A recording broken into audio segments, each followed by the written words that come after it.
Thank you so much, Karyn. My name is Jody Williams, and I'm the co-chair of the First Nations Métis and Inuit Education Association of Ontario, and I want to welcome you all again tonight.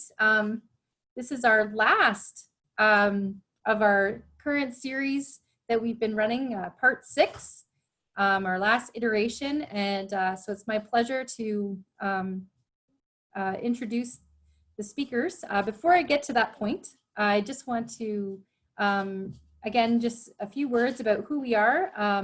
We are a not-for-profit grassroots organization, a subject association in regards to Indigenous education across the province of Ontario.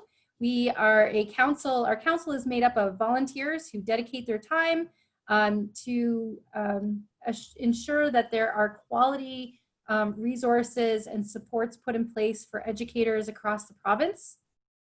We mainly help support by resource development and making sure there's vetted website links, etc., as well as provide professional educative sessions and opportunities to further enhance and support the teaching across Ontario. Our work is very critical in terms of having an Elders Advisory Council, and this group is very important to our organization. They set the direction and advise on all matters pertaining to Indigenous education. Many of them are fluent language speakers and also former residential school survivors.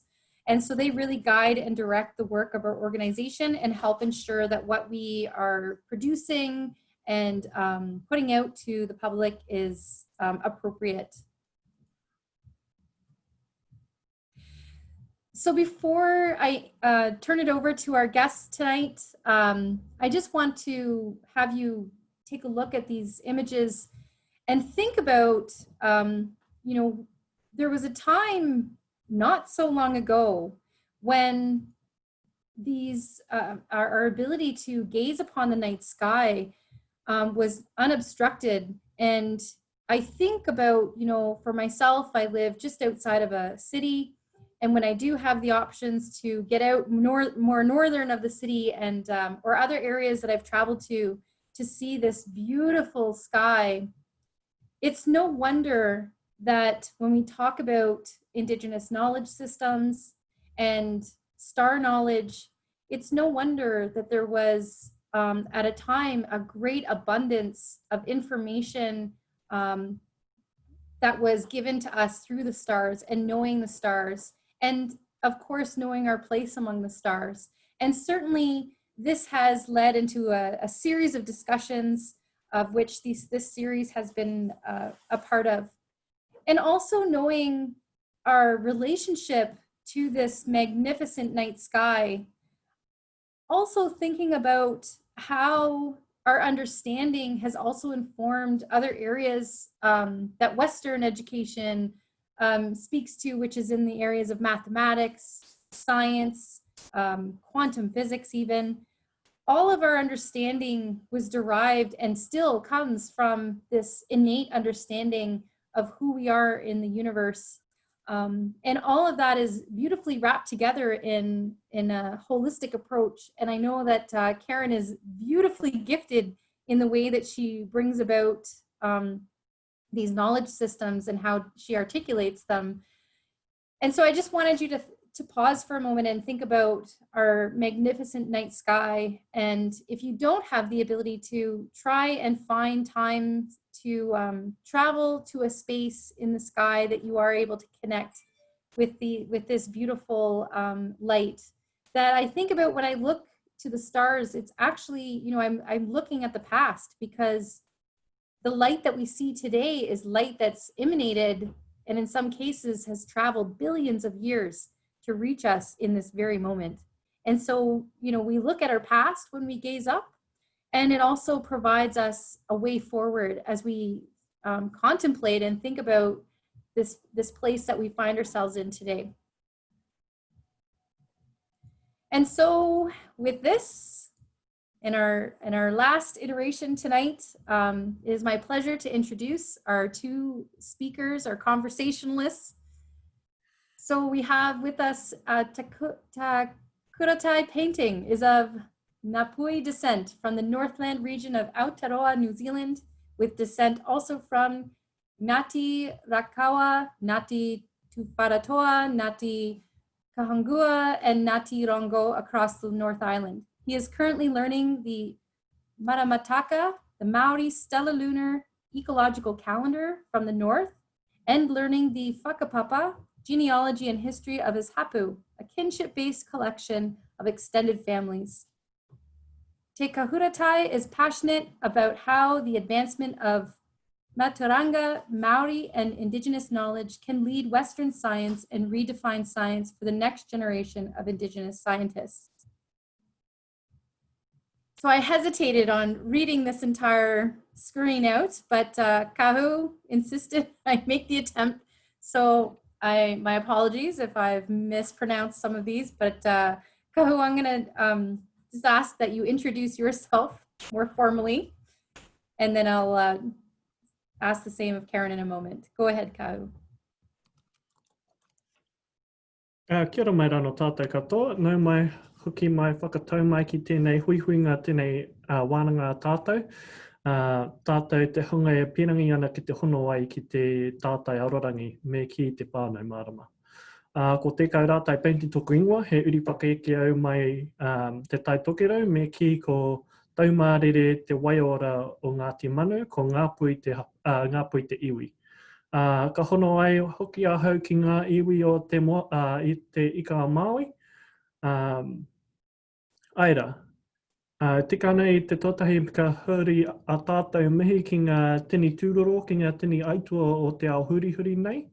Kia rātou ko huri kia tua o te ārai, haere, hoki ki te kāinga tūturu o tātou te tangata ki reira oki ai.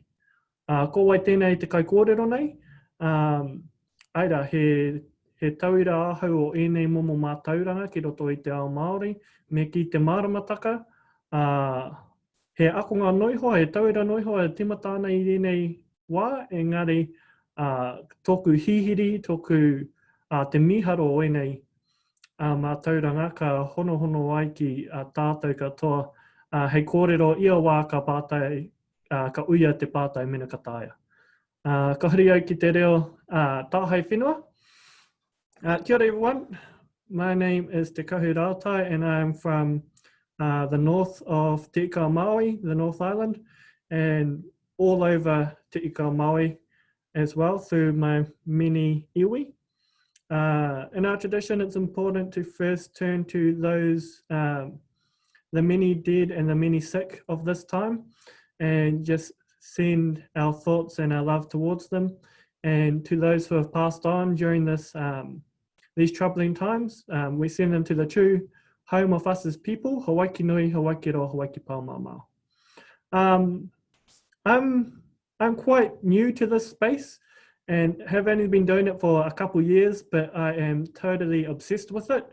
So whenever anything around anywhere pops up in my circles, I just kind of jump headfirst into it and see what happens. So still very much a student in this space and just really obsessed with it and looking forward to having a conversation today. Kia ora, kahuri.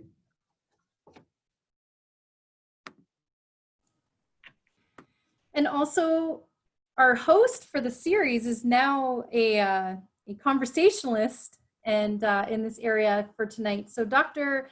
Karen Recolley is an urban Cree faculty member of the Women and Gender Studies Institute at the University of Toronto. Her areas of research include dance, choreography, Indigenous hip-hop studies, Afrofuturism, Indigenous futurism, and decolonial aesthetics. So Karen, I'm going to ask if you want to more formally introduce yourself as well. Thank you. So yes, my name is Karen Recollect, and I wish I had a poetic Indigenous language way of introducing myself. So I feel humbled at this particular moment in time. But I can say that I come from the waters of Rena Ermine, and I was adopted and grew up mostly in Southern Ontario. I acknowledge territories in the area where I am, thinking through, I'm really close to Scugog First Nation. I am also working in Toronto, Te Kahuratai, so thinking about my relations with Mississaugas of Credit. Also thinking about my relations with Wyandotte and Haudenosaunee folks. So I am a Cree person, a visitor where I am. And I'm in just relation right now with my home, keeping care of my home. I have a daughter. My biological brother lives with us, and my partner, and my adopted mother. So it's really a moment to reflect upon genealogies of care and thinking through how we can protect and look after our loved ones in this moment, as well as our chosen kin families. So I feel really grateful to be in digital kinship with you tonight, and I'm looking forward to this conversation. Thank you so much. So I'm going to now turn it over to the two of you who are going to continue with this important conversation we've been having through the series, and it'll also be somewhat of a recap and a summary of the discussions to date, and I'm very much looking forward to listening to it myself. So I'm going to stop screen share and turn it over to you now. Thank you. So Kahu, do you want me to start? Yeah. Do you want to start off with what we're talking about with citational practice? Oh, that's a good idea. Okay. So thinking about, the space that we've been a part of and witnessing conversations for the past few weeks. So it's really good to be taking this moment in time to be kind of thinking about citational practice, like thinking about it in terms of ethical relationality and maybe radical relationality with each other, to include things like the sensorial feelingness of a moment. How do we acknowledge those sensorial or ephemeral or feeling in sort of like more intangible witnessing that we do when we are witnessing others' tellings, others' like knowledge systems. And so I think that, I'm not sure, but I know, I feel like Western sort of ways of being and Western ways of like recording ideas and thoughts don't really hold these things tender in the way that Indigenous languages, Indigenous genealogies kind of offer up those technologies to do that. So I'm thinking about what are our ways of receiving and what are our ways of extending care through an ethical citational practice. So I'm thinking about genealogies like as felt, as embodying relational practices. And I guess, like, are there sort of ideas or thoughts or frameworks to think about citational practice within whakapapa, to think about like what does a careful consideration and holding tender of the activation of whakapapa, what does that do and what does that sort of activate in terms of our understandings of citation? Yeah, and I think this relates to especially in terms of star knowledge, because in a lot of Indigenous cultures, this is sacred. You know, it's not meant for everyone, not all of it anyway. So in terms of citational practice, it's critically engaging with what is for everyone, what is for you to hold as a knowledge holder, and what is for you to just witness, right, and to be held by someone else. So those kind of thoughts are what I'm always mindful of when people share knowledge about the stars. And also, going back to Juan Carlos talking about the difference between feeling and thinking in Indigenous thought. Like for us, every sense except for sight is rongo. So whakarongo is what we tell people to do when we're saying pay attention. And the thinking is really just there to understand what is felt. to learn is to understand what you felt, what you heard, what you smelt, what you tasted, what what sensation went over your skin. So when we're talking about citational practice, how do we reference those things as in feelings when we're talking about coming into new knowledge? Like, our mind isn't really where knowledge is made or where knowledge is learned or where knowledge is created. For Maori, our word for mind is hine ngaro, which is hine means woman and ngaro means lost. And woman in Maori thought is always associated with creation. So to be lost in the active process of creation is to use your mind.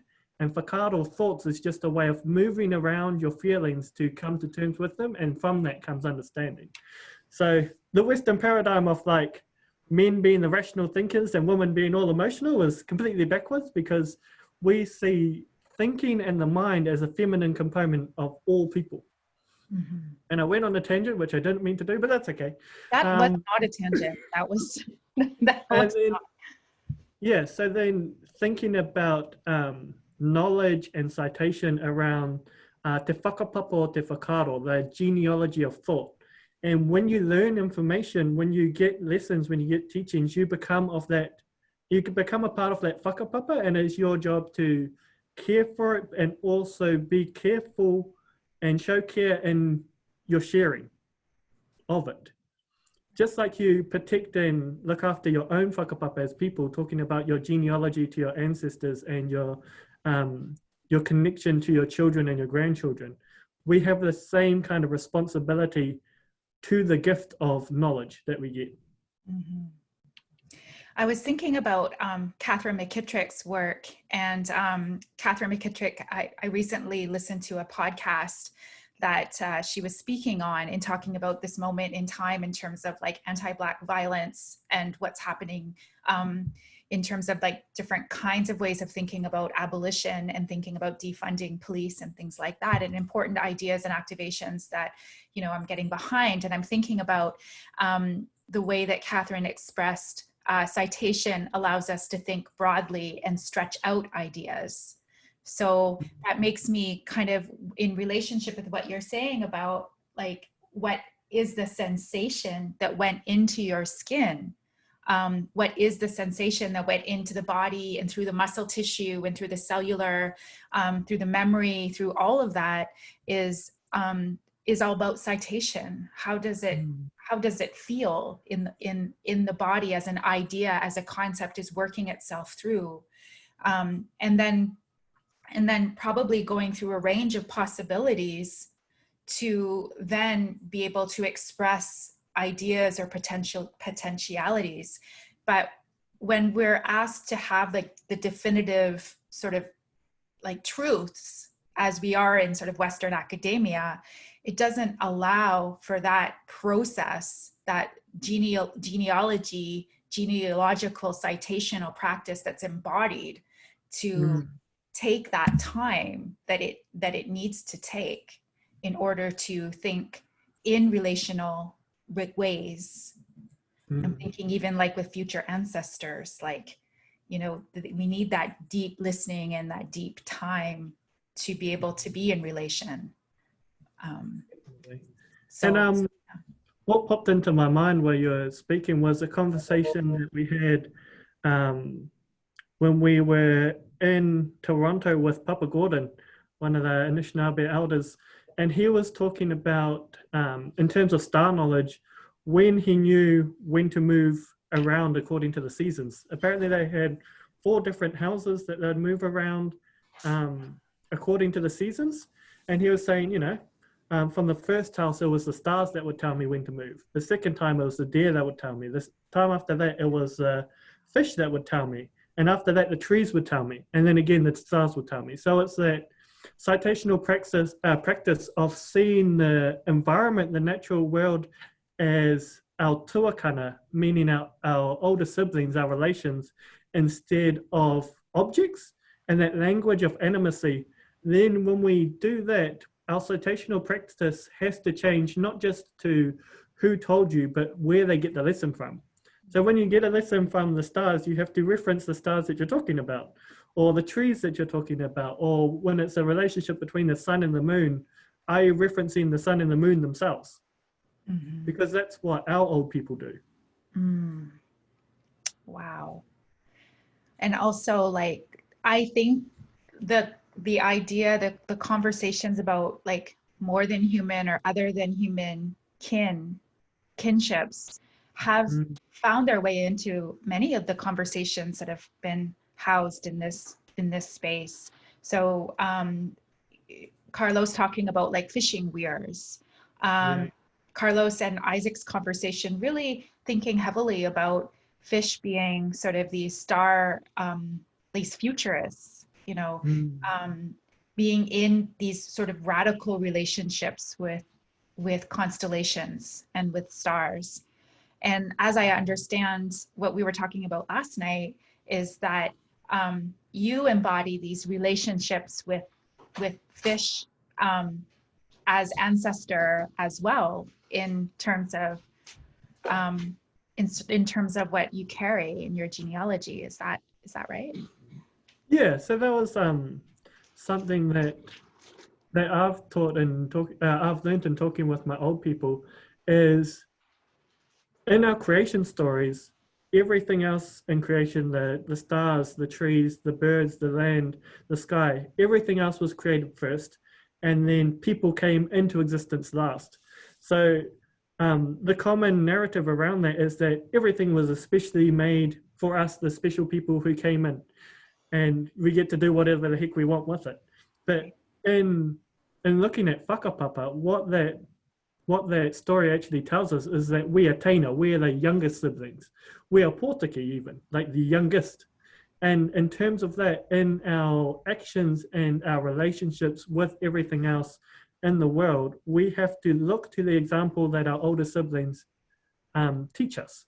So it's not there for us to go and take everything, but to look at the relationships that exist and learn how to be a part of those existing relationships in a way that's not only mutually beneficial, but mutually like flourishing. Right. I've been thinking about that in terms of like falling, because so many of our, like, I know that my uncle Joseph Naitauhau shared with me a telling that was about star being that fell and landed into place.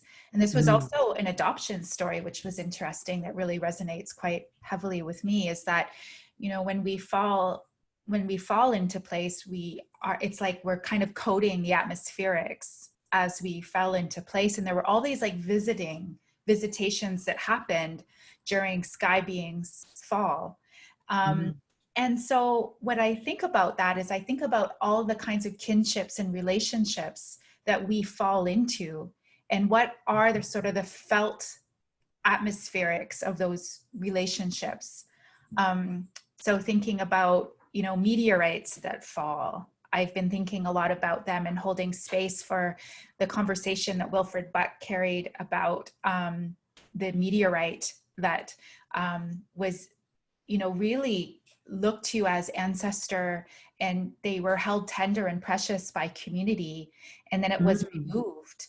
And thinking about, you know, how there's a meteorite, Mistasini, it was called, it was a Buffalo Child Rock, and this meteorite was in Saskatchewan and actually it was kind of blown up by government. And now parts of Mistasini lay at the bottom of Lake Diefenbaker. And so I've been doing a little bit of research about that meteorite, and I've been thinking about how, due to a lot of influences of colonialism, you know, we have a lot of children that had been sort of like fallen into place because of these forces of colonization. But I think about, you know, the meteorite, the rock, as we rode those rocks to be, when we were being dispersed, you know, it's like that rock, we became of a different place. And then, you know, I think about that journey of Buffalo Child, Mistasini, that was also adopted by the Buffalo Nation. So there's this big, beautiful, like lots of ceremonies happened at this rock and things like that. So I guess what I'm saying is, what is the felt atmospherics of when we fall into place and when we fall into relations? And sometimes those fallings come out of extreme rupture. Like what I learned from Daniela was about supernovas and explosions. And there's a lot of messiness that happens, you know, in sky world. There's a lot of rupture that happens in sky worlds. And so I think about that in relationship with, you know, Indigenous experiences of dislocation, of, you know, rupture, and how when we think about we come from the stars, it's also like, okay, so that means that we are born of rupture, but we're also born of these like gatherings too that are happening, you know, because Daniela also taught what I was listening and what I heard was that stars are born of gatherings. Stars are they come together, like they're born of these, like these visiting, these gatherings. And that's how they're formed. And just like stars, you know, us in relationality with each other, we're born of gatherings too. We're meant to come together. We're meant to be in intimacy. We're meant to be in relationality. So I think that's interesting. Yeah. So two things came to my mind when you're talking about the fall and falling into place, because our creation stories start with Rangi Nui and Papa Tūnaku, the sky and the earth, in such a strong embrace that they were pretty much considered one being, and their children lived in like a damp, dark environment in between them. And after that, they were separated, led by Tane Mahuta, who gathered his siblings to separate them from each other. And we live in that separation between the sky and the earth. But the interesting thing about the concept of falling, the sky woman falling, is because we don't have stories of falling, we actually have stories of the ascent. So we have Tane Nui Arangi, instead of coming from the sky and falling down, we have him starting on the earth and climbing the stairway into the heavens to attain wānanga, ngā kite o te wānanga, the baskets of knowledge. And he went up to visit Rehua, who gave him like the karakia, the sacred ceremonies, so that he could climb to the summits of the heavens and learn knowledge of them and bring that knowledge back down to earth. And then ka tiritiria ka paipaua, which is he spread that out to become like posts of knowledge and of society. And it is through his action and his knowledge of that we enter from te whaiao ki te ao marama, from the glimmer of dawn to the word of light that we live in now. So that falling into our Maori is more of an ascent, and it's going into the heavens as well as coming from them, because they started together and were separated. However, there's still a way to climb into them to attain knowledge and return, and that knowledge being the benefit for all of us. When thinking about meteorites and the special relationship with kohatu, whatu, and stones, what, like in our voyaging, in our migration stories, in our coming, falling into place, we would carry stones. Like when people were entered into the whare wānanga, the traditional house of higher learning, a stone would have to be eaten, because that would be the mauri. And mauri is kind of the connection between the spiritual and the physical. And only through the connection between the physical and the spiritual can you actually attain knowledge. So this stone would be the mauri, that connection between the spiritual and the physical in your body. And it was also the mauri, the connection, the ability of the physical, the ability of land to sustain people. So they would take these kohatu, these mauri, these whatukura, around with them and bury them in a sacred place. And that would be your connection to place. You're falling into the place and being adopted by that place to sustain you as people. Mind blown.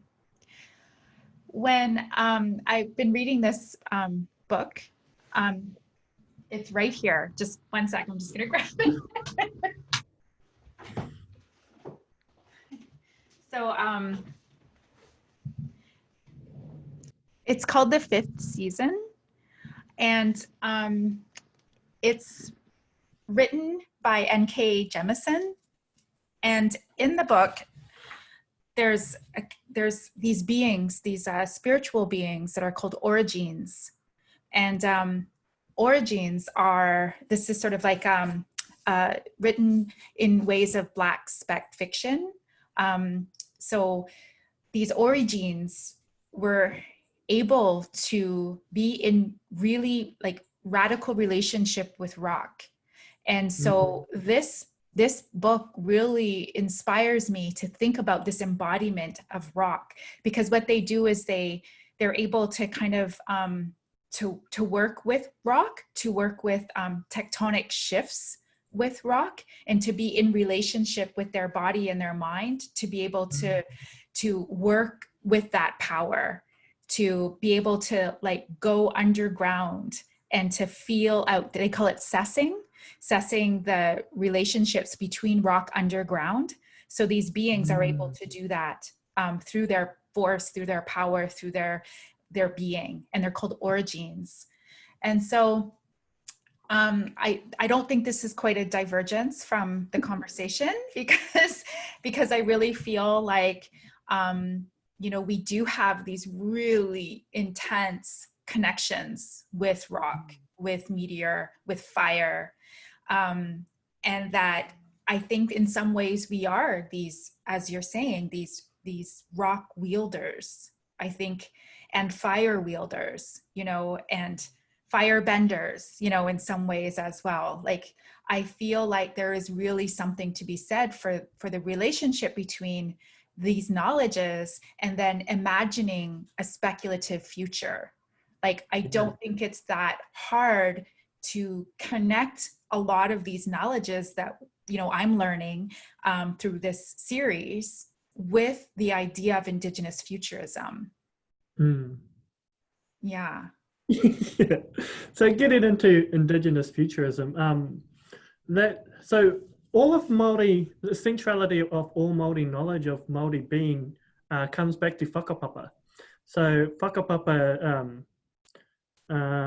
loosely translates to genealogy, but it's really concerned with the origins, the foundations of something, how something came to be as it is right now. So you can split it up arbitrarily into two bits, like looking at tātai, which is the genealogical sequences, those family trees, and then associated with that, and an integral part of that is the kōrero, the narratives, the stories that bring that whakapapa to life.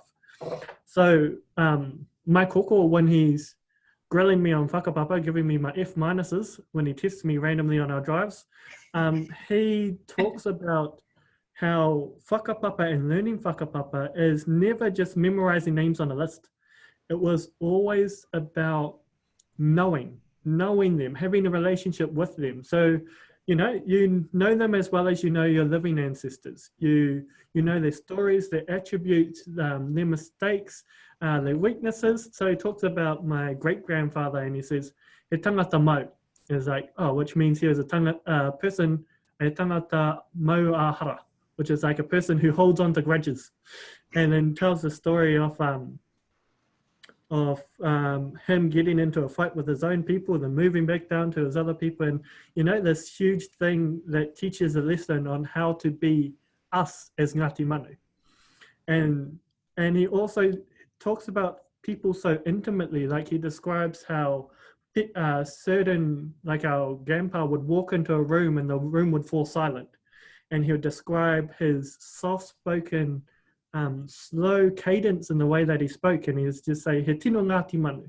It's like, which is a true Ngāti Manu, the way he spoke, like a real example of our way of speaking, which is different to our neighbors just a 5-minute drive away.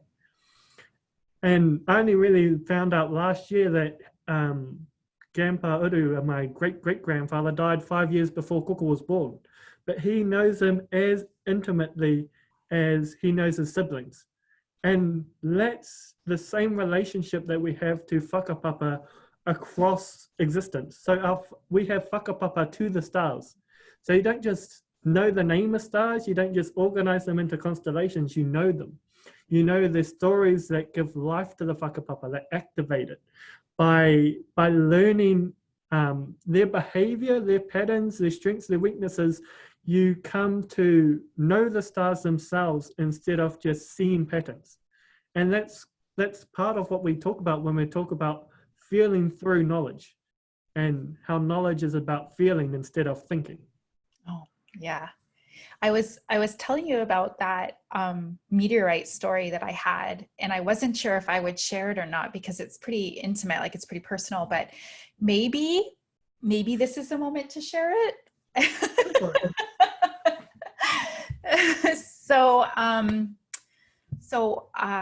Okay, so I went to Edmonton, Alberta in Canada, and I was at a Indigenous feminist conference, and I started telling this story that was shared in Barry Aheneku's work about the meteorite, and thinking about the meteorite as teaching the people so that they could fly, as giving people force and energy so that the people could fly.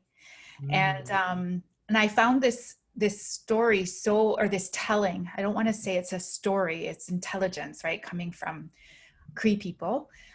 So I found it very important to connect with this rock, this meteorite.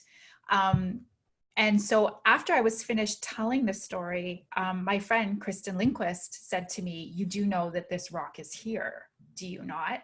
And I said, "No, I didn't know that. The meteorite, the ancestor, the kin, is housed in a museum in Edmonton." So I went to visit this ancestor, and I'll tell you, it was like, I knew that there was a sentience, like I knew that there was like probably some sensorial kind of feelings that I would have when I visited this ancestor, but I felt this incredible like pull. You know, we talk about magnetism within these sacred rocks, you know, sacred ancestors, but it was like, it was really pulling me in.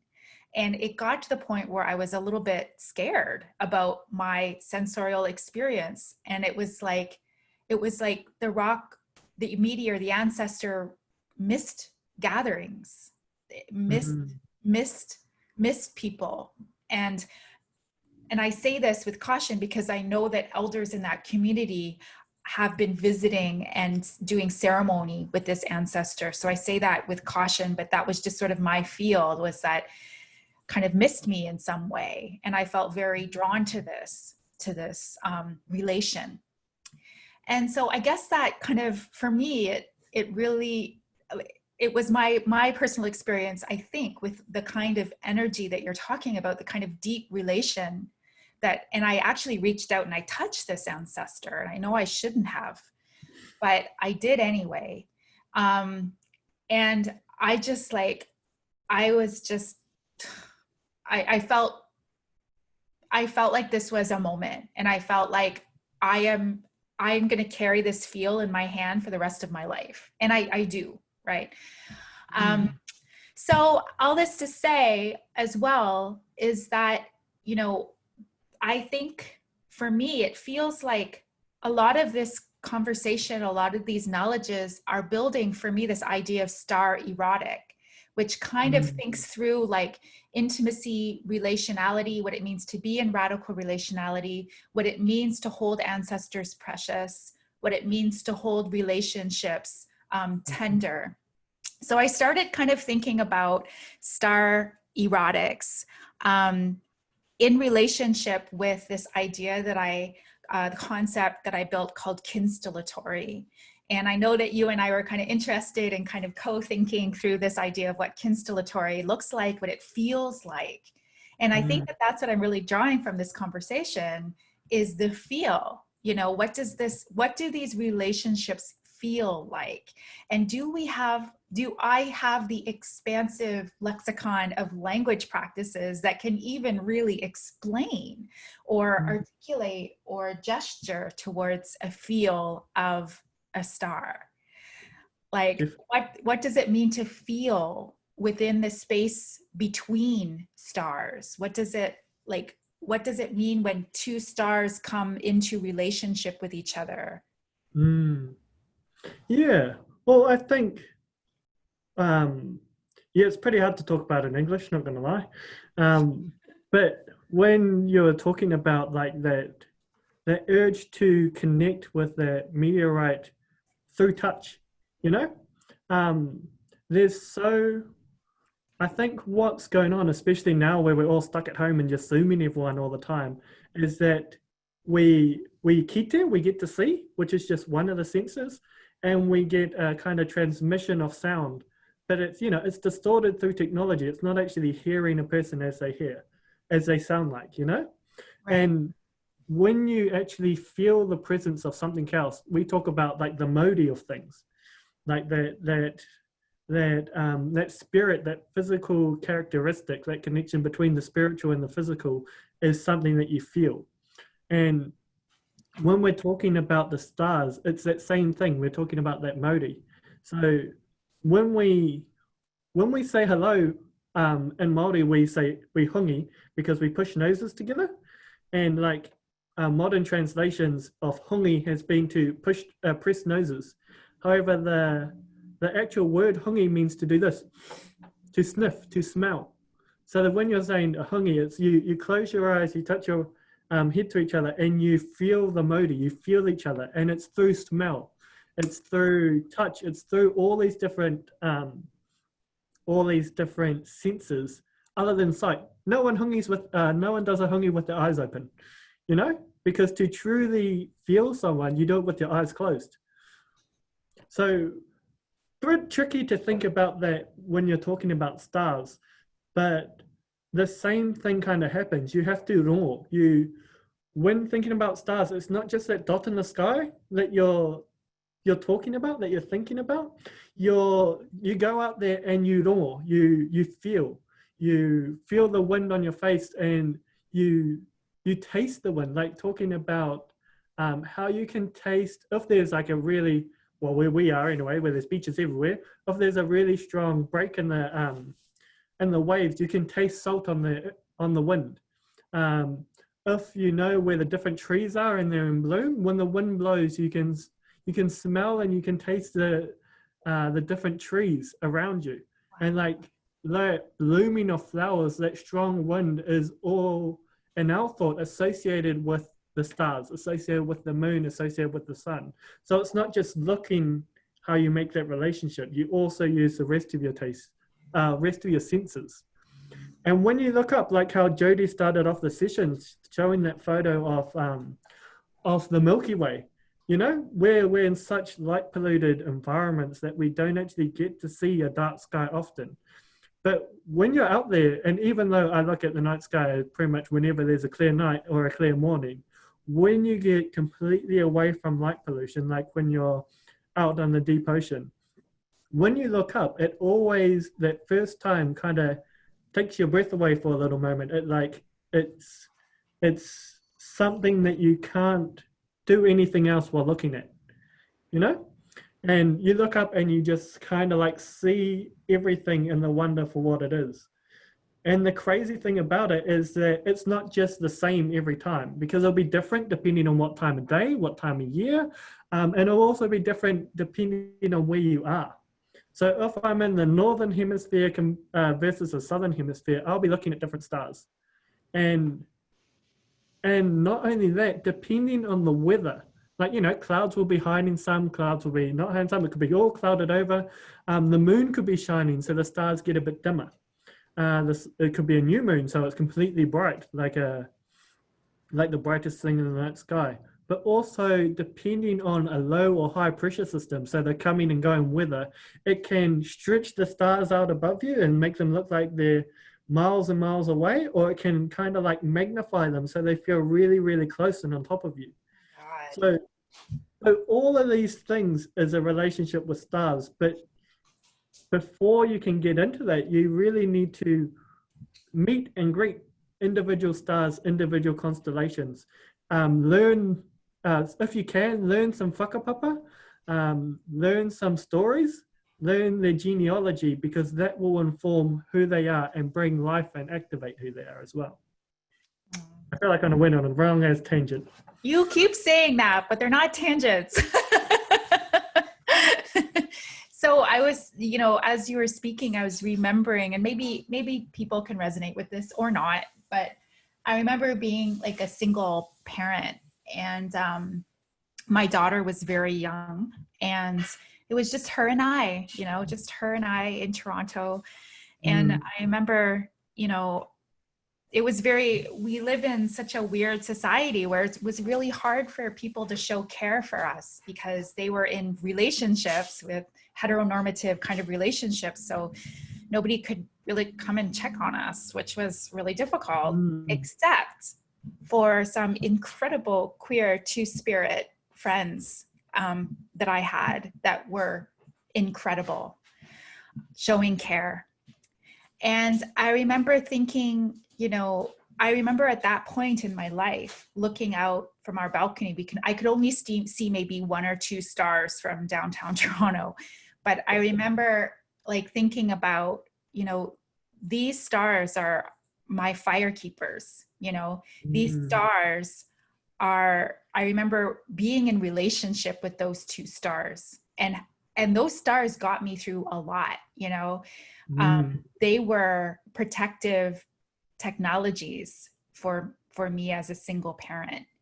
And I guess that's how I came into relationship with stars, was thinking about it. So the idea of like star erotics really kind of resonates with me, especially when, you know, we live in a society, well, I keep saying that, but, you know, especially when, you know, we do need these other sensorial kind of relationships that the English language does not seem to provide the ways in which to explain that atmospheric and that kind of protection, that kind of care. So I'm thinking about care and protection as a way to think about like the erotics of living. So, and by erotics, of course, like people kind of like, oh yeah, sex and stuff like that, but more than sex, you know, like the more than sex relationality. So I kind of started thinking about what that would look like, what a star erotic as a way of being in whakapapa, like a way of being in relation, what this might activate. So I want to get back to this one idea that you shared with me, but before that, I want to just say that, and I wrote a couple of things down, so sorry, I'm just going to read it because I wrote it down. Okay, so how do we keep each other up? How do we hold each other up and not traumatize each other? If we think about star intimacy as a way of establishing knowledge of each other's frequencies, of becoming what N.K. Jemisin in the 5th season writes about origins, those who feel that tectonic shifting, witnessing or sessing, and can work in relation with rock matter. When we think about rock kin relatives, then perhaps we can learn how to share knowledge without further traumatizing each other, by feeling each other out, by feeling each other's strata, you know, feeling each other's layers. So, you know, we think about like the fissures in between spaces as spaces of possibility for being in good relation, as spaces that can be knowable so that we don't upset each other's balance. So I was thinking about like meteorites as sort of, you know, thinking about ways of thinking about relationality. So another thought I had was, you know, how do we feel the texture of each other's voices? What do we hold tender? What do we hold dear? What or who do you hold tender? What is our genealogy of tenderness? This connects to like falling up, like ascending, as well as descending. How do we fall into each other? Which my friend Tiffany King was asking me about that question. How do we enter the atmospherics of each other? And what can star knowledge and these series of conversations help us to understand that? How do we fall into the atmospherics of each other? What this requires, I think, is a deep listening practice, being patient, being tender. What do we learn from the falls? What do we learn from the supernovas, the processing of how we can fall into each other? Because I think in the beginning, there were all these like star gatherings and star processions, you know, and what can we learn from these processing ways of being in terms of how we process into each other? You know, what are those welcomings like you were talking about? Like how do we visit? You know, what are those possibilities? I think with that, it links back to your stories of those two stars and your relationship, how it started with them. And one of the teachers of this type of knowledge says, you know, they could be called Fred for all you care. Like, you can still have a relationship without knowing the Indigenous name, because it's not, the only relationship isn't spoken. You know, there's all those types of things like you're talking about, care. And the way I kind of conceptualize our relationships to these stars and these constellations is he kanohi kitea, which is like a seen face. And it's like he kanohi kitea ka hoki ngā mahara, which is a seen face, a return of memories. And it's that kind of like that familiar face relationship that you can have with stars, where you can be somewhere completely different. Like I was in visiting Jody in Ontario, and the stars completely get flipped upside down between 50 degrees north and 37 degrees south. Like that's almost a right angle. So things were literally upside down. However, you still saw the patterns, and you can still see those stars that are familiar with you, and it gives you a sense of comfort with the night sky. So even though the lands was completely different, the culture, you're driving on the wrong side of the road, when you look up, although it's different, there's still enough familiarity for you to have that familiar face and for memories to return to you, so that you're not completely somewhere different. And how important it is for, you know, children to be out in the dark with the stars.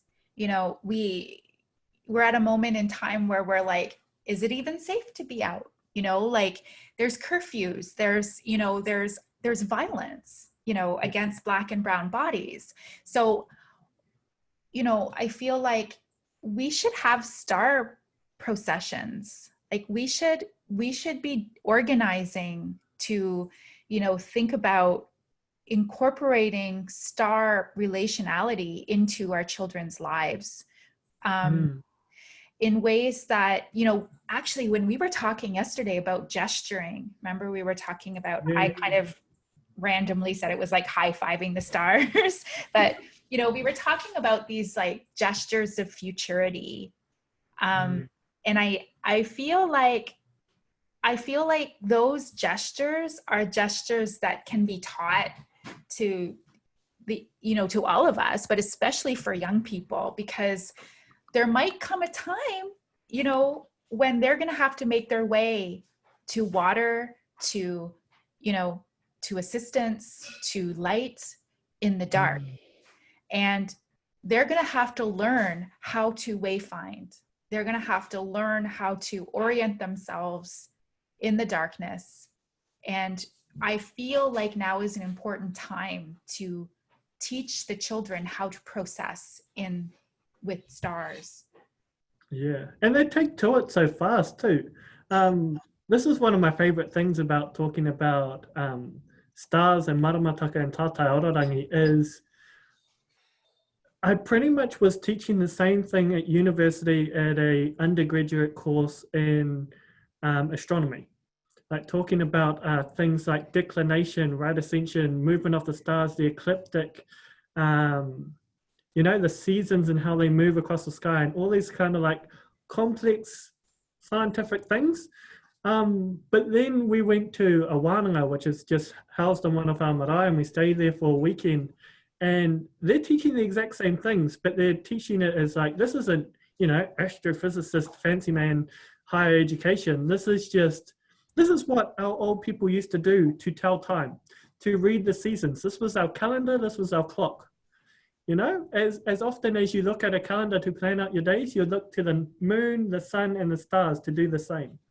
Right. So with that kind of perspective, we went into these wānanga, these ways of advancing our Indigenous knowledge, our mātauranga Māori, through discussion, through meditation, through reflection, through experiential learning. And we would have people as young as 11 and as old as 65 getting these really intense scientific concepts, understanding these things like right ascension and declination, because they were taught from the Māori understanding of it, and it wasn't seen as foreign to them. It wasn't seen as specialized knowledge. It was seen as a part of your knowledge as Māori. So, you know, teaching kids these things, when I work with kura kaupapa, like total immersion schools, and talk about the movement of the sun, the moon, and the stars, you just see them run out lunchtime and just like measuring up everything like crazy, and just like talking to each other and trying to like measure the distance and guessing where it's going to go down, and then checking a couple hours later, you know, and I just, that's when things really clicked for me. And this was only 2018, so 2 years ago, less than 2 years ago, because it's like December. I was at one of these places, and I just kind of like, these people don't get that this is, you know, undergraduate university astrophysics that we're doing, because this is just Māori people exploring what Māori people know. You know, and that's the perspective we need to, that's the pedagogy, like our teaching practice we have to have when teaching science, because it's seen as, you know, maths isn't something Māori people do, science isn't something Māori people do. However, these things that, you know, Western institutions and Western students struggle with, when explained from that Māori perspective, is just super easy and also exciting. You know, they just want to learn more. They get hungry for it. Yeah. And I think that's one of the main benefits of, you know, star gatherings and star knowledges, is that you can bring that really intense Western perspective to advance our Indigenous understanding already. Instead of, you know, instead of the other way that it usually tends to go, where the Western institutions come to benefit off our Indigenous knowledge. Yeah, I'll just share that picture, eh? Oh, that's a good idea. Yeah. Can you see that there? Yes. Cool. So when we talk about tātai ororangi, that's our word for Māori astronomy. Tātai is again that arranging genealogies, but it's also concerned with organizing and measuring out the night sky as well. So arorangi is to be singularly focused on the sky. So this is a way of measuring up the stars, and our way of Māori measurement, this is how we used to organize things, you know? You would measure them up by hand with your body stretched out, looking at the different stars. And our tohunga, our experts of this type of knowledge, they could take you down to the beach and organize these constellations, measuring out the distances by hand, so that you could get familiar with these constellations before going out to the night sky that night, or before waking up early in the morning and watching these stars rise. So we're, you know, the measurements were really simple. The width of your thumb was called a thumb, a kornoi. The length of your little finger, all outstretched and held to the night sky, from the tip to your knuckle, was called a koati, which is your pinky. The width of your hand was called a ringa. I don't know what that one was called, but that's definitely something. And then that there, from your fingertip to your fingertip, was called a matikara, which is just our finger word for fingernail. So we've got a thumb, a pinky, a hand, and a fingernail. And then if you put two of those together, you made a awanui, which is a great river. And you would, you know, anyone can go out and do that. You can measure out the night sky in this way. And the craziest thing about it is the stars move at a very rhythmic, predictable, consistent pattern. And so when you're measuring up these distances, if you know how the sky moves across how the stars, the sun, the moon moves across the sky, you're also measuring time. So in the northern hemisphere, the sun rises in the east, goes south, and then sets in the west. And it'll be moving around different places along the horizon, whether you're at a solstice, equinox. So we're coming up to the winter solstice for us and the summer solstice for you in, like a week, 10 days? Something like that. So that's when the sun is at its most northern point. So in 10 days, it will rise at 23.5 degrees north of east. And it will take its longest path in the sky for you, and it'll take its shortest path in the sky for us. And if you know the angle that it moves across the sky, you can use the width of your thumb to measure 8 minutes, because that's about 2 degrees. You can use your hand to measure, what's that? I think that's about 10 degrees. So that's about 40 minutes, 3/4 of an hour. You can do a rock on symbol, and that's about an hour. You can do that, and that's about 2 hours. And the crazy thing about that is that you're measuring time as in the stars move around that kind of way over the night. But you're also, if you pick the same time each day to go have a look at the stars, like if you go look at 5:30 in the morning, half of your thumb, 1 degree, would be how much the sky moves in a day. The length of your little finger, your pinky, that would be how far the sky moves in 5 days. The width of your hand is how far the sky will move in 2 weeks. And from fingernail to fingernail will be how far the sky moves in a month. So when you're arranging and measuring up the night sky, you're also arranging and measuring up time. So this was our Maori calendar. Like we would have certain stars rising at certain times, and each of our months, instead of having months named after moons, like coming into the sugar moon, moving into the maple moon, sugar moon, strawberry moon. Is that the one coming up next? Strawberry moon, yeah. Yeah. So coming up with the strawberry moon, instead we would have our kopeko o te tau, the branches of the year, branches of the season, named after stars. So we've got a certain star rising. I think right now we are Ruhanui, which is the star Sheraton in Aries. And then on the 21st of June, we've got our next month starting, which is named after Pipiri Te Rangi, Pipiri, which is Hamao in Aries. So the Heliacal rising, the rising of these stars in the morning, is how we name our months of the year. Wow. What else was I going to say about that? Yeah, so we've got 13 different stars rising at different times, but also different locations across the horizon, and they would give the names to our months. Wow. I'm also thinking through like how these because I do some work in dance studies, and I think about gestures a lot and movement and choreography. And so I'm thinking through this idea that was shared with me by a sister, Michael D'Angeli, who shared with me about movements and how what happened when our people had to go underground with our ceremonies and our dances. And I'm thinking about, these teachings, these ways of knowing and being in relationship with the stars as being sort of like underground teachings too. It's like you can teach these knowledges outside of sort of like a colonial gaze.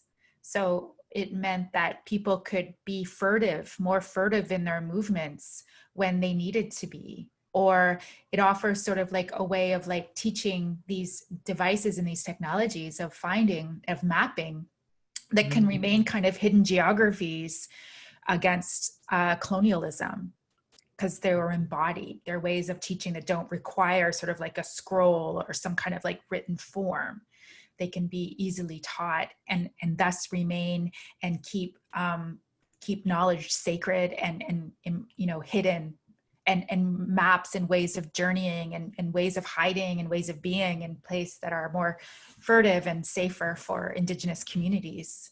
That's just sort of one thought I had about that.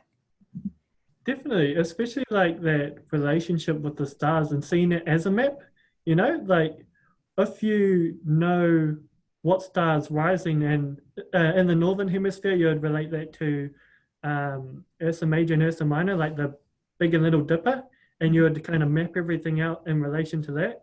So if you know the orientation of that, where it's upside down the right way up on the sides, you would know where the rest of the sky is, and you'd know what stars are rising. Right. We do the same thing in the south with the Southern Cross. You know, I think there's something like 35 different countries have the Southern Cross in their flag, because you know that's our version of the North Star. That's our way of orientating the rest of the night sky with this giant clock that moves around the south celestial pole, that south pole extended into the night sky. And for us at our declination, that doesn't set. It's circumpolar, so it's always in the sky, and it acts like a huge ass clock. So every 24 hours, it'll go all the way back around and be 1 degree further than it was last night. And if you know that, you know, if it's kind of sideways like this at the start of the night, you know, by the end of the night, it'll be that way the other way. You know, because that's 12 hours. Yeah. You know? And if you go up and do that every morning, you can kind of like see stars at different times of the night and relate that to, you know, those different times of the year and know what stars are coming up next. Yeah. So for example, now we'll use the constellation Te Mataua Maui, Maui's fishhook, and that's the constellation, one star in there, that Redstar Antares is the Rehua, and he's our star for the 8th month of the year, which is around December, January. But that's kind of, how's it? I think it's like a shaka and a ringa, so like a matikara, a fingernail and a hand, up from the horizon when nighttime starts right now. So by knowing that, you know, the stars for the 9th month are coming up next, and the 10th month and the 12th month, and then by the time it gets to the morning, we'll have the stars for the 1st month and the 2nd month kind of sitting there next to each other just above the horizon. Wow. Yeah. Oh, and an important point to note is the Western framing of, you know, summer constellations, winter constellations, all backwards. Yes. Because our time for going out to take our readings of the stars to know what season we're in was always before the rising of the sun. You know, just like our creation story started with the glimmer of dawn and came into the world of light, so too does our days start with the glimmer of dawn, gaining knowledge from those stars, and then coming into the world of light, knowing what our day is going to include. So don't listen when they say summer triangle or winter blah de blah, because we would be looking in the morning. And in talks with a lot of indigenous astronomers from a lot of different places, they say the same thing. The sacred time to take your readings is in the morning. Yeah. And for us as Maori, it's because when we talk about waking up and going to sleep, Rereata Makiha in particular, but our old people up north, they talk about Ke ngā manu ngā tikanga, which is the birds kind of have, know the practices. So we wake up when the birds wake up, and they wake up before the dawn, and we go to bed when the birds go to bed. So you're not meant to be doing your astronomical reading at night. You're meant to be waking up before the dawn and paying attention to everything as it rises. Wow. That makes so much sense. I feel so much better like in the morning, you know, that's special time. It's a calm time, and it's a creative time, I think, for a lot of people. And I think that makes sense. That for me, that sounds like, of course it's like that. So, it's really interesting, especially looking at time, because like different phases of the morning, different phases of the night, they'd have different words associated with them. So for that morning, just as the sky starts to change color as the sun starts to rise, we call that te atapo, and that was meant to be a woman's time, which is interesting.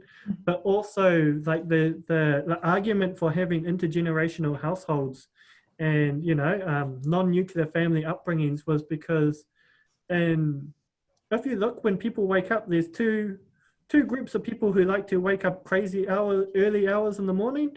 It's our old people and our newborn babies and our toddlers, you know?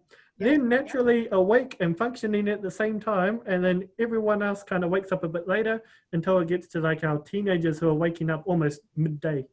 Yes. You know, and that's natural biology. That's natural processes of these people making these connections at these times when when their bodies tell them to be up, instead of, you know, forcing everyone to wake up and do things at the same time due to a clock on the wall or a day on a calendar. You just reaffirmed my house and how we work. My daughter was up at 4:30, so was my mom. My brother was, I don't know, maybe 11. It kind of works that way. That's so beautiful. I was wondering if do you want to see that? Remember that star blanket glyph I was going to show? Do you want me to? I'll just bring that up, and then because it's already 8:11, so I'm feeling like maybe people might want to be in conversation. But here's me being the moderator again, right? Because that's what I do. Well, let me just share this. Can you see this? Yep. Yeah. So I just wanted to share something very brief about this idea that I was thinking through alongside a lot of what Wilford Buck has been sharing during this during the webinars. And I was thinking about the star blanket. So I just thought I'd mention a few things about this image. Actually, my partner, John Johnson, created this image. And but based upon, things that I have been thinking through for a while. So maybe what I'll do is I'll just share a little, I wrote some things about star blanket. So I'll share that with you. Just to preface it, when I first went back to my biological family, I was gifted with a star blanket, sort of like a Cree thing to do. It's just like coming into kinship is coming into and being enfolded within a star blanket. So these material forms have a lot of resonance in the work that I do, and in sort of how I think about protection and time traveling devices, enfolding time. And I've just been thinking alongside star blankets for quite a while. So when I came across Wilford Buck's teachings and the book that he wrote, it was like, oh my gosh, the gift that star being descended with was a star blanket. And it all kind of came together for me, but it's still kind of evolving and emerging, sort of the way I think about star blankets. So star blanket. This is a landing glyph, a glyph of ascension. While not all things, it's also a metaphor for patterns, systems, pre-existing structures, upholding and maintaining violence. But it's about exploding these and supernovaing them. Star blankets, this blanket is a technology of care, a time travel into the speculative, into a parallel universe, an expansivity, a blanket to collapse time perhaps a thought space to hold things, materials, relations, tender, precious ones. Perhaps it's a shape of our gatherings, a mapping, a remapping for organizing. Alongside the web, a method of processing. Perhaps it's a choreography. Perhaps it's a procession or a map of future processions. Perhaps it's an imaginary geography, a space that holds tensions and releases, a quilt and tapestry, a collage of tension and release. A loved one's labor, a space to fall into, a sonic glyph, a gift, an ancestor, a memory, a reminder, a refuge, a broken heart, a witness to furtive gestures in the night, and erotic. So I think about this as a series of possible processions of thought, this webinar series that we've been engaged in, of ideas of creativity, some of which are incommensurable. Sometimes there's detours or unknown cartographies. There's ways to be lost, to lose one's grounding. And within that lostness, there's an opening into another divergent pathway, an inwardness, an outwardness, a calms, an origin space, a space of tectonic shiftings as patterns fall into each other and push up against each other like sediment. And we, the origins, have a careful practice of rock wielding, and we create sonic glyphs. So I just thought I'd share that as a way of, yeah. So let me stop sharing that screen. Yeah, interesting. Yeah, that concept of star blankets and being closed in the stars relates to our stories of the separation between Ranginui and Papatūānuku as well, the separation between the sky and the earth. Tāne Mahuta, who's our ancestor of the forests, his task was, he saw the nakedness and the coldness that his parents had after separation, and he went about clothing them. So he made a korowai, a cloak of green to clothe Papatūānuku, to clothe his mother, the earth, which is the trees, the shrubs, the grasses, all of that. And he also went to his older brother, the oldest brother, Urutengangana, and asked for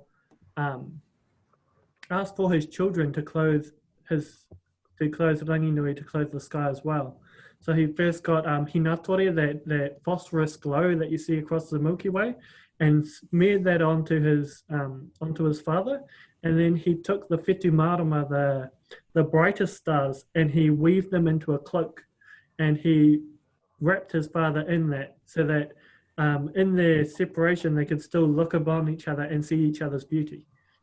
So that kind of being clothed in stars is, I think, not just a metaphor or symbolism that's across Indigenous cultures, but also about that feeling that we've been talking about kind of being wrapped around in these stars, and that comfort, like being wrapped around in a blanket, and that kind of like familial embrace that's associated with them. When you have that relationality, when you have that relationship with the sky and with the stars, that's what it feels like, you know? And I think a lot of people forget that as Indigenous people, we have this deeply intimate relationship with the land, you know, to the point that we know things that science still doesn't catch up and might not catch up within 100 years. You know, things that we say, this is this, this is this, this is this, then we have to get an Indigenous scientist to be like, this is this, and they test it, and they're like, oh, that is that. Then, you know, they believe it. But that intimate relationship with the land is the same intimate relationship that we have with the sky. You know, like in Maori, titiro ki te tūhoro nuku rangi, e kore e tae te ki te he wehenga. Like if you look to the horizon, you can't see a separation between the sky and the land. So that relationship between a father and a mother is the same relationship we have with the land and the sky as their descendants. So, and I think we were talking about before that concept of Moana Jackson's about a palpable sense of intimate distance, and how, you know, there's this distance, like scientists tell us, oh, that's 4 light years away. If we take the fastest rocket going at the fastest speed, it would take 10,000 years to get there. And that's, you know, that's the closest star in Alpha Centauri. But when we think about, you know, that's going to the actual star itself, but we don't travel to the sun, you know? We don't have to get into proximity that 8 light minutes away that the sun is to feel like the sun is there interacting with us. You know, the same thing with the moon. We don't have to go those 60,000 kilometers up to the moon to feel like the moon is right there shining down on us. And the same thing with the stars. We don't have to go those 4 light years, 400 light years, those 100,000 light years to feel that palpable sense of intimate distance. Because the same thing happens. It's, if you think about that kind of scientific sense of it, those photons from all the way back there are still in contact with your eye, and that is how you perceive them. You know, there's still a relationship, cause and effect going on that can only happen through interaction. So they say that things are really far away, and in a way, that physical distance that we feel generates like a feeling of distance. But you know, they're still right there. They're still like shining down on you, and they're still interacting with you. So in that sense, even though there's a distance, there's still, you know, a palpable, intimate sense of it.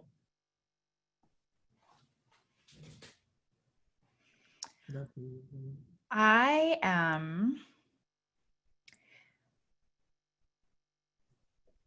just feeling like, wow. I'm just feeling really emotional. I feel like what you just described, with the blanket and the cloak and the stars, and, you know, this idea of palpable sense of intimate distance. I don't think anything else needs to be like, I don't think I need to say anything else. Like I just feel so much respect and you know, and caring for what you just shared, that I just, oh my God, like I just feel like that was incredibly beautiful. I'm Let's show some pictures then. Or we could take some questions, or or Jody, what do you think? Do you, I would like to see pictures, but I mean, Jody, what do you?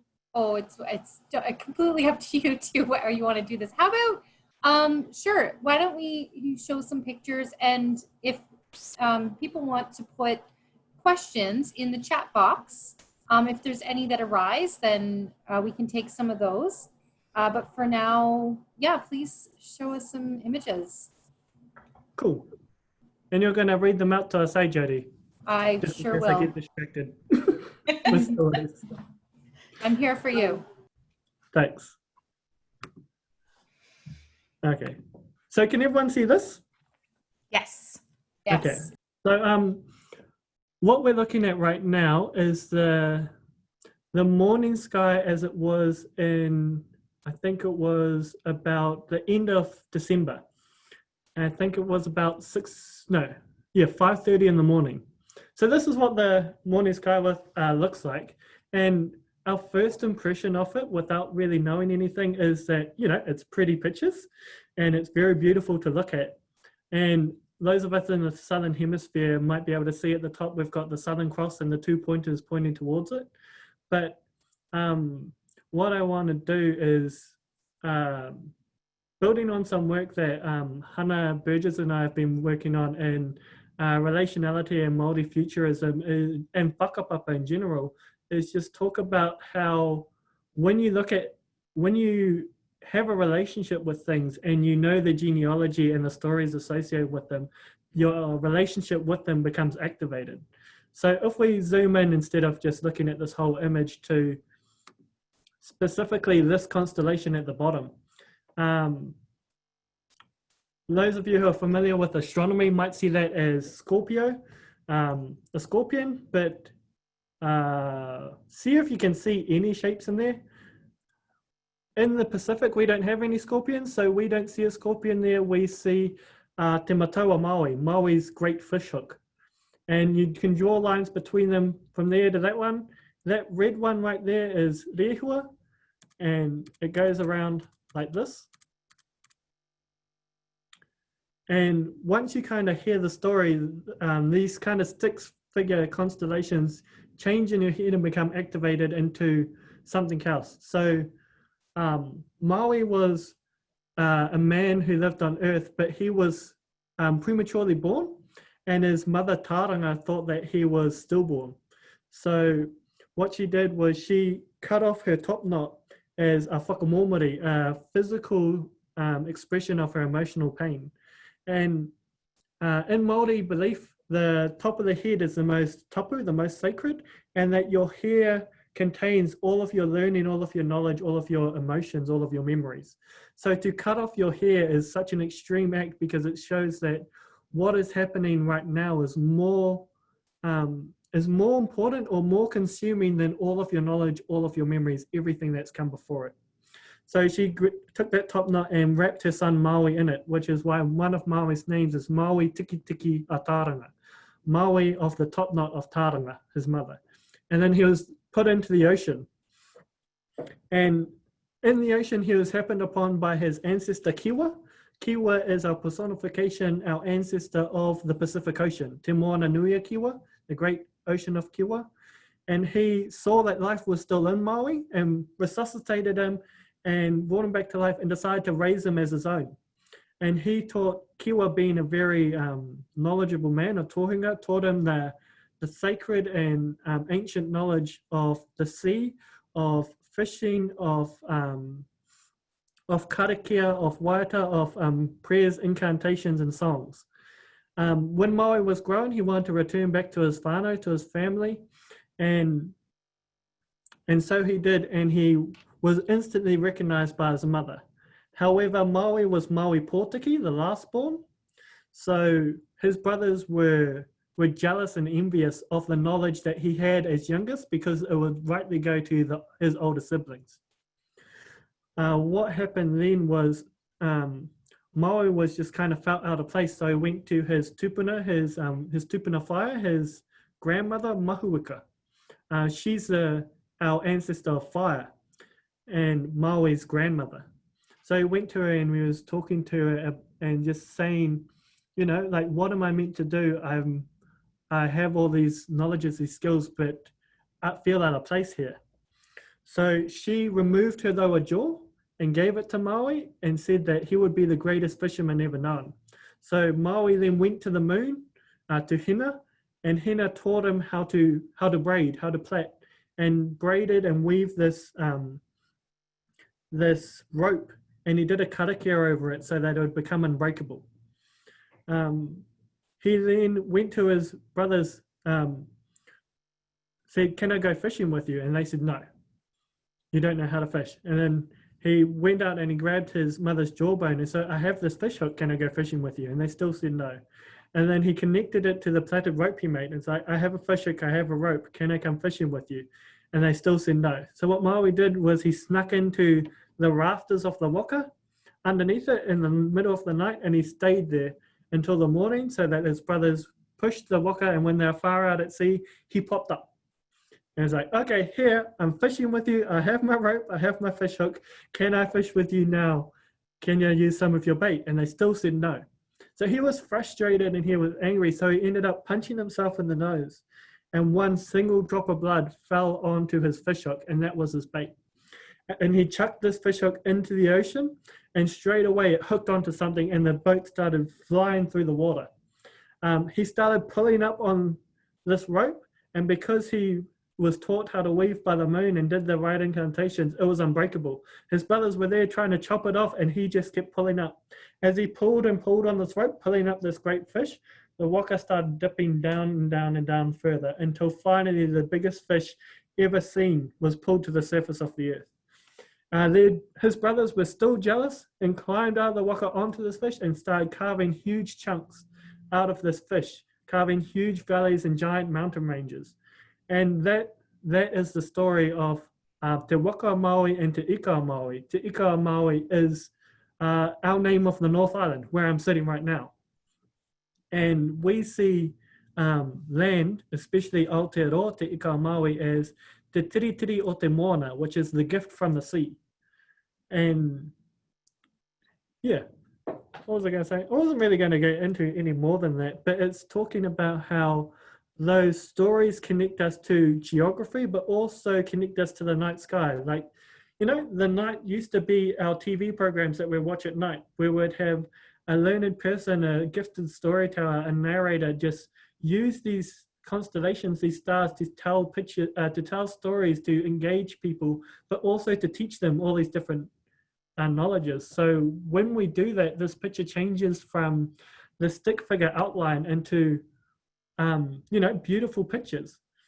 And this is that same constellation, but then you can see that it's hooking into this huge thing there, and that's our galactic center. That's looking into the center of our Milky Way. If you think of the galaxy as a disk, this is looking across the width of it sideways, and you can see that kind of fuzziness around it. And that's where the word galaxy comes from. The Greek word galactos means milk. So we've got this milky thing in the sky, and we've got this galaxy called the Milky Way in English. But in Maori, we would see this fish hook hooking into Maui's fish. So our word for galaxy is ikarangi, which is a fish in the sky. And our word for the Milky Way is Te Ika a Maui, which is Maui's great fish, or Te Ika Ro, which is the eternal fish. And what you'll see is when you get out, especially if you're in Aotearoa right now, if you go out at night, once the stars begin to come out, you would see this constellation, a shaka and a ringa above the horizon, and it'll be pulling up this fish into the sky. And you'll be able to see something that kind of looks like that. We've got Te Mataua Maui, Maui's great fish hook, hooking into Te Ika Maui, hooking into Maui's great fish. And there's so many stories we can tell just from that one story, and so many lessons that we can, you know, talking about that citational practice, citing Maui, citing the stars, citing Te Mataua Maui, citing Te Ika Maui. You know, that one drop of blood, that's that red star right in the middle there, that's Rehua. And for him, he is the star that we name the 8th month after. So one thing I really get hoha is, I'm just going to go on a rant now, is how we always, as Indigenous people, we know that the stars and the night sky mean something to our day-to-day lives. However, what we always tend to lean to is the accessible thing that we have, which is horoscopes, you know, zodiac signs, all these things. However, if we look at Rehua, for an example, he rises in December, January, which is the middle of our summer. That month is named Te Waru I Kataina Rehua. The 8th month where Rehua makes the ground crack up, laugh, because the ground's so dry that it has these cracks, and these are seen as smiles on the earth. So if you compare that to Aquarius and the zodiac and how that's a water sign, we're like looking to this knowledge, these Greek and Roman constellations with these Arabic names, and thinking that they have an intimate relationship to our day-to-day lives here in the southern hemisphere in Aotearoa. However, Aquarius, the water bringer, has nothing to do with the 8th month where Rehua makes the ground crack because it's so dry and it's so hot. So yeah, so as Indigenous people, we know that we need to have a connection with the stars, and particularly for Maori and people in the Pacific, the moon, and how these traditional time givers actually inform how the day is going to go and how we're going to be feeling in these days, and our environmental cycles as we kind of ebb and flow within them. Yeah, and once we know these stories, we see these pictures, we learn the whakapapa, this tātai and this kōrero, when we then look back at the same picture, you know, the picture has changed for us now. We can actually see things in there. We can see Maui's fish hook at the bottom. We see the head of the fish already being hooked into, and know it's going to rise with it as time goes by, as the seasons change. And yeah, that'll do for me.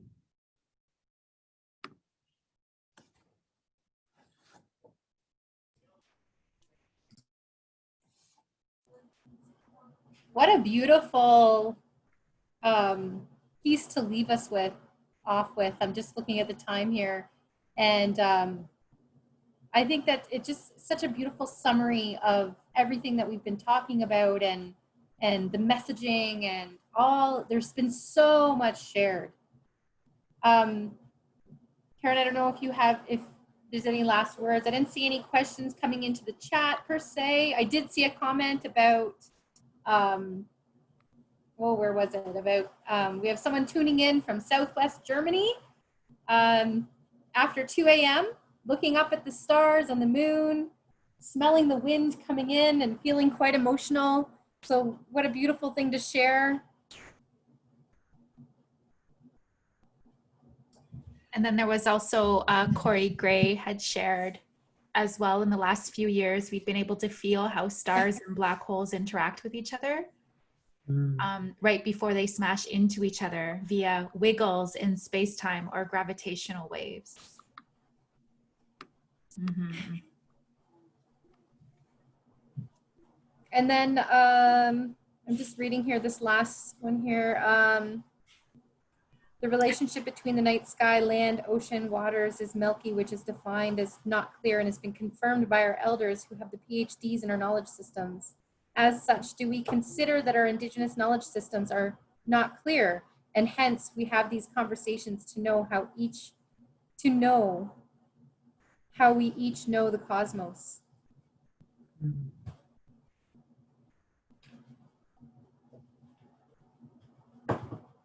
Do you want to take that one, Karen? No. I think for me, it's a yes and a no. Like to think about our knowledge systems as unclear, in the way that they're still very, very dynamic. You know, they're never considered complete. It's not like you get the textbook of mātauranga Maori, like Maori knowledge, and it will be a complete compendium of everything that is known, because we always identify and acknowledge that there's so much that's still unknown, and there's still so much that that can't be known at the same time, you know? So when we think about knowledge as milky and our relationship between the night sky, the land, and the oceans, what we do is we come back to our whakapapa, our genealogies and our stories. So in the genealogy of Te Whānau Marama, the family of light, we have Urutungangana, who is the eldest of the children between the earth and the sky, and we have Wainui, Wainui Aotearoa. Wainui is the origins of all waters. So even when we talk about just our whakapapa, our embedded genealogies of knowledge, there's an intimate relationship with the dawn and the light and Urutungangana and water. And that's where our stars come from. So that's where the sun comes from, that's where the moon comes from, that's where our stars come from, that's where hinatore, that phosphorus glow, comes from. So if you are in relationship with the stars, in Māori thought, you are in relationship with the water as well. You're being in relationship with that light. And our old people always talk about up north, tua ki te rangi, tua ki te whenua, tua ki te moana, ka rongo te pō, ka rongo te ao, which is weave in the sky, the earth, and the waters, and there you will feel the night, and there you will feel the world of light. So it's talking about, to fully understand any knowledge it's not that scientific way of breaking things down and in isolation things are understood. It's the opposite way in Māori thought, where, you know, to know one thing, you have to know what its relationships to other things are. And you find out that those things are in relationship to, and those things are relationship to. So to really understand the night sky, you have to understand its relationship with the land and its relationship with the water. And that's the complexity of Indigenous knowledge. So then our knowledge systems, in that kind of sense, it is physically impossible to know all of whakapapa, which is why we always need to be in relation with other people who specialize in different parts of whakapapa to collectively know more, or individually holding as much as you can. So in that sense, things are not 100% clear, because you can't really know the whakapapa of everything that's ever existed, going backwards in time to our ancestors, going sideways to everything in creation, and then going forward in time to our mokopuna, our descendants. That kind of Beautiful. It's always in the language. Always Okay. in the language. Well, while you're there, we got one last question, and then we're gonna wrap it up. And this one's for you, Kahu. What is the Maori perception of aliens? Maori perception of aliens. Yeah. Okay. Two ways you could go about this. So one way is that that perspective around not necessarily aliens, but our word would be tupua or atua, which means kind of like um, unnatural or supernatural or not common. So those were our perspectives of people who weren't like us and people who weren't within Te Whare Tapua Maui, Te Mona Nui Kiwa, people who weren't descended from the Pacific Ocean or everywhere that it touches, you know. We have relationships with Northern America through our ocean, and we actually went and visited there through South America. That's where kumara comes from, like our sweet potato. We acknowledge that it comes outside of the Pacific. And yeah, so then we have relationships all across the Pacific Ocean. However, when Europeans first came to Aotearoa, there were descriptions of them as tupua because they were not natural. They were not what we had seen before. And the description Maori actually comes from natural, like naturally occurring. So there are Maori, those who naturally occur, and then there were the white people who didn't naturally occur anywhere else we had seen. So in that sense, our first interactions with Europeans was that they were aliens. We've since changed it, and we also do acknowledge that there are ancestors and beings in the sky, and that they can come down to earth just like Tane climbs up and then descended with knowledge. So there's a relationship between that. But I think if we're going to go into a kind of like statistical way of thinking about this, is our astrophysics and our astrobiology now believes that it is more likely for a sun to have a planet around it than it is to have a sun without a planet. And it's more likely for that sun to have more than one planet. If we look across just our galaxy, where we've got 100,000 light years across, and we've got more than 100 billion stars. And then we look out to our observable universe, and we've got 100 billion galaxies that we can see. So then there's 100 billion stars, 100 billion galaxies with 100 billion planets, stars in each galaxy, with 100 billion planets probably orbiting around those stars. Then we've got 100 billion times 100 billion. We've got 1 followed by 18 zeros planets that we can look for aliens. The tricky thing is, though, is that even looking at the closest star, which is 4 light years away, that would take 10,000 years to travel to it.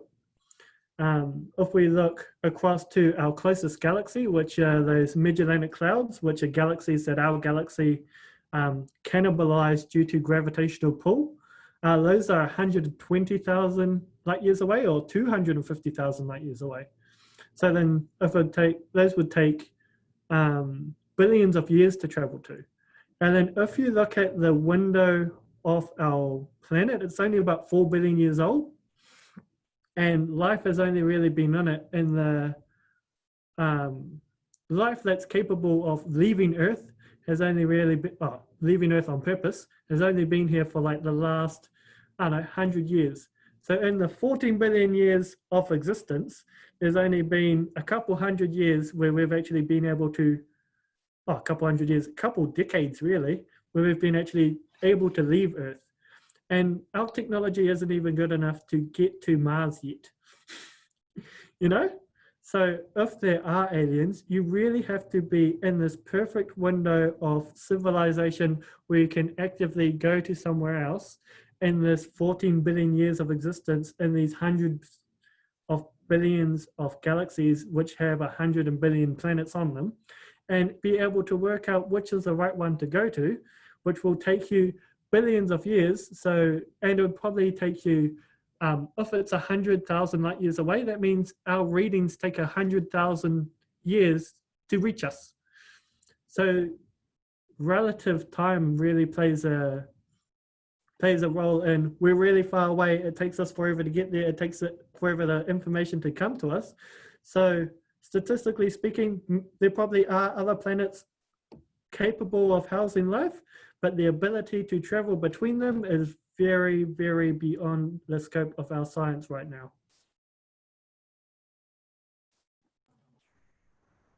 No kidding. Takes a little while. So I just want to thank you again, and for sharing with us, and knowing that this is our last session, but we are going to be having a meeting and a regrouping and looking at next steps. And you know, this was definitely something new that we all tried together, and I just want to really say thank you to everything tonight for your sharing. And I don't know if you have any last words, you or Karen, that you want to, just as we wrap up and close. You want to Karen, go first, Karen? Sure, yeah. So I'd like to just acknowledge all of the hard work that that Jody, Karyn, and Priya have put into this virtual gathering space. For me, it's been incredibly healing. Every week that we do this, I just feel really connected, and like my mind is like, I'm just learning so many things. And I'm just so thankful to be able to be a part of these greater conversations. And I'm looking forward to like further moments when we can share space and time together again. And Kahu, this has been just really a beautiful way into relation, into thinking about these ideas together. And I really appreciate you and thank you. Kia ora. E mihi tēnei ki te tautoko ngā mihi kua wharakihia i tēnei wā, ngā mihi ki a koe e te tōkana Karen, mō au mihi ki ngā kai whakahaere, ki a koe Jody, ki a koe Karyn, ki a koe Priya hoki, mō au mahi ki Murira, ngā mahi hei māma te haere I runga I tēnei ara, hei wānanga hei ako I Murira I roto I tēnei wā. Nō reira kei te mihi. Yeah, I just want to tautoko to support, to back up the acknowledgements that Karen has weaved into the to the mat of our session, and saying thank you to you, Jody, Karyn, and Priya, for making the path ahead of us, the speakers, as simple and easy as possible, so that we can share, so we can discuss, and so that we can come together with these types of knowledges. Just as a closing thought around one of our kaumātua Wiremu Tāwhai said about learning and reconnecting to this type of knowledge, he simply said, kia kaha te titiro, te whakarongo, te mātakitaki te whakaaro, a te wā ka marama, which means carefully look, carefully listen, carefully observe, and carefully think, and in time, you'll gain understanding. Kia ora.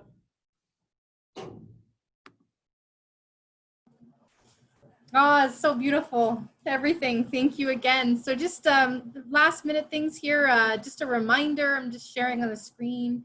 All of these recordings will be posted on our website.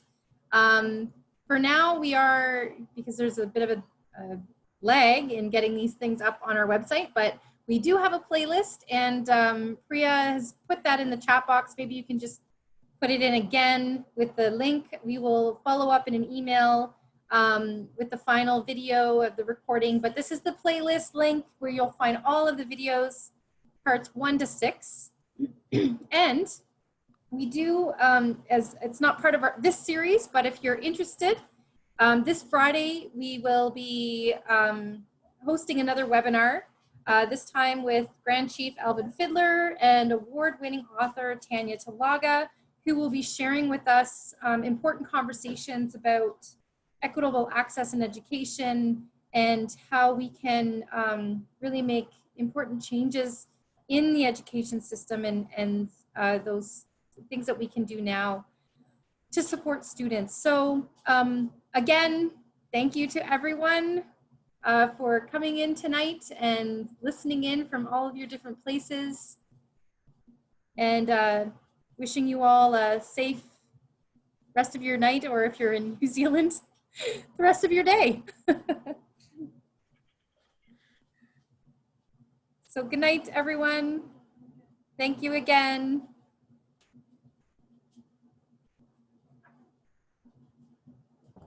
Thank you all.